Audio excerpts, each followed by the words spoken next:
Hello everyone, good morning. कैसे हैं आप लोग? स्वागत है आपका अपने चैनल सुमन आनंद रियल ब्लॉग में। और अभी ना सुबह का ही टाइम है और देखिए बच्चे रेडी हो रहे हैं। तो बच्चों का टेस्ट शुरू हो गया है। स्कूल खुला था, एक दिन क्लास लगी थी, दूसरे दिन से फिर टेस्ट शुरू हो गए हैं। तो अभी ये लोग रेडी हो रहे हैं। मैं भी रेडी हो गई हूँ, मैंने भी नहा लिया है क्योंकि मुझे ले जाना है, इन लोगों को छोड़ने जाना है, तो इस वजह से। और देखिए छोड़ के जैसे आए थे ना तो बारिश शुरू हो गई थी।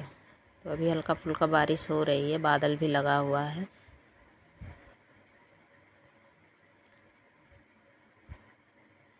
और लग रहा है कि काफ़ी ज़्यादा बारिश होगी। और उसके बाद बारिश हो रही थी तो फिर चाय तो बनता है, चाय पीने का भी मन हो रहा था। तो फिर मैंने कहा कि चलो चाय बना लेते हैं। तो मैं चाय लेकर आई थी बना के। तो स्नेहा को भी मैंने दिया था। इसका स्कूल 4 तारीख से खुलेगा, तो ये नहीं गई है।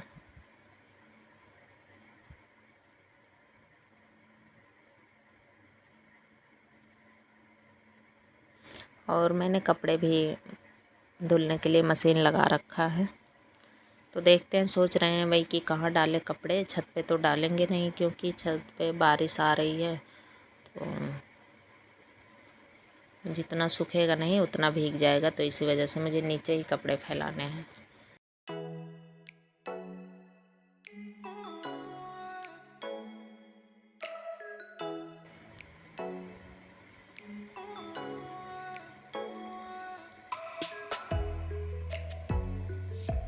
और आजकल धूप हो रहा है थोड़ा सा, उसके बाद से बारिश भी होने लग रही है, तो सबसे मतलब दिक्कत हो रहा है। अगर धूप है डाल दे कपड़े, फिर तुरंत बारिश होने लग रही है। तो इस वजह से मैं सोच रही हूँ कि इधर ही डाल दो कि उठाने वाला झंझट नहीं रहेगा, सूख भी जाएगा कपड़े।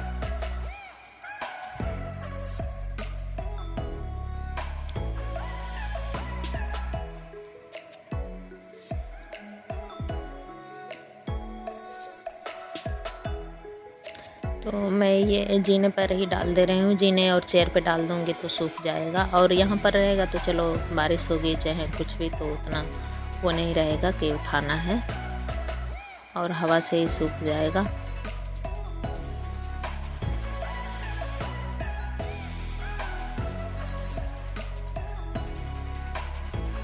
और कपड़े ज़्यादा हैं, छोटे मोटे कपड़े ज़्यादातर से हैं बच्चों के।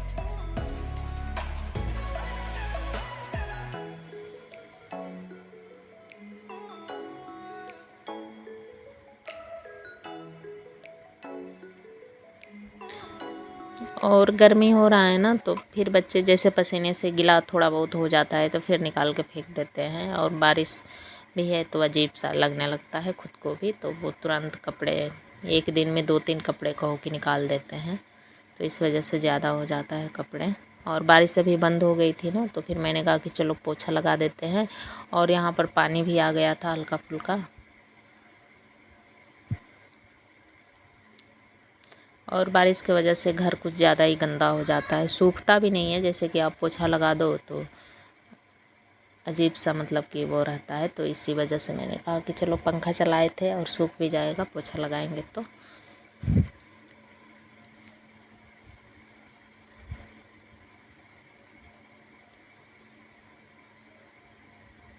और मुझे अभी जाना है बच्चों को लेने भी, क्योंकि टाइम भी हो रहा है धीरे धीरे।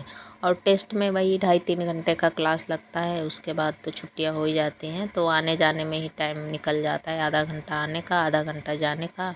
और बीच में 1-2 घंटे मिलते हैं, तो उसमें कितना काम होगा फिर। तो इस वजह से मैंने कहा कि चलो थोड़ा बहुत हो रहा है काम तो कर लें। और उसके बाद ना मैं दूसरा फिर कंटिन्यू नहीं कर पाई थी, तो ये अगले संडे वाले दिन की वीडियो है।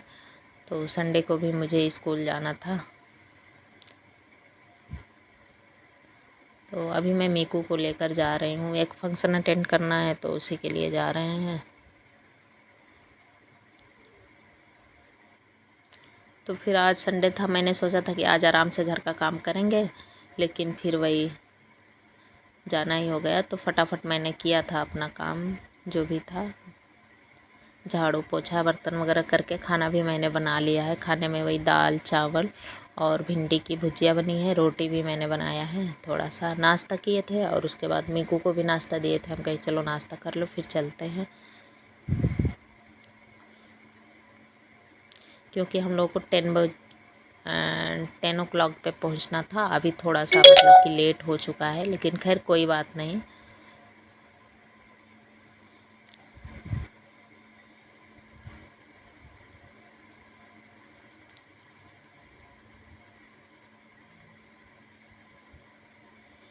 और इधर थोड़ा सा बारिश हो रहा है ना, तो रास्ता भी मेरे घर के तरफ का काफ़ी मतलब ख़राब हो चुका है, तो निकलने में काफ़ी दिक्कत होती है। और ये रास्ते में ले आके खड़ा कर दिए हैं गाड़ी। और देखिए बस हम लोग पहुंचने वाले हैं। तो ये रास्ते का थोड़ा बहुत मतलब रिकॉर्डिंग हो गई थी आप लोगों को दिखाने के लिए। ऐसे मीकू रहते हैं तो कर देते हैं, नहीं तो फिर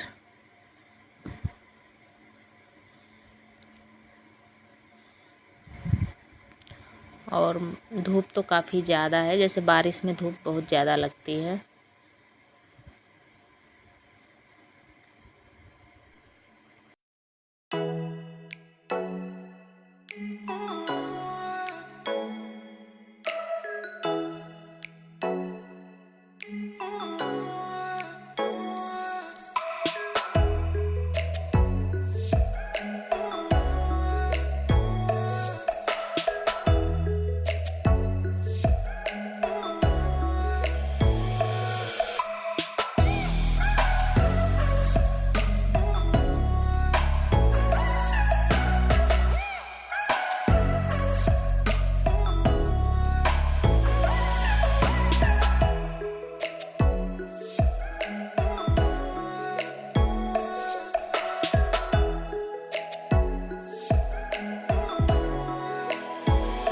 That means कि any parents are not interested to join the orientation program.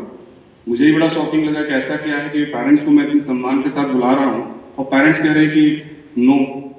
फिर मैंने क्लास टीचर से कहा कि नहीं, इसमें कहीं ना कहीं कुछ गैप है, ऐसा हो नहीं सकता, इट इज़ नॉट पॉसिबल।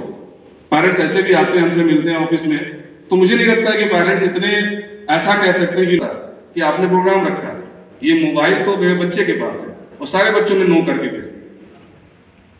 तो मुझे लगा कि कहीं ना कहीं हमारी बातें आप तक नहीं जा रही और आपकी बातें हमारे तक नहीं आ रही, और ये बच्चे इसका फायदा उठा रहे हैं। सारे बच्चे की बात मैं नहीं कर रहा हूं, लेकिन 75% बच्चे हैं जो ऐसा कर रहे हैं। और ये मोबाइल ने बहुत अच्छी तरह से सिखाया है कि कैसे चीज़ों को छिपाना है, कैसे गलत चीज़ों को ऑप्ट करना है, कैसे पेरेंट्स को अपनी बातें शेयर नहीं करनी है। तो इस सबों को ध्यान में रखते हुए हम लोगों ने एक फिर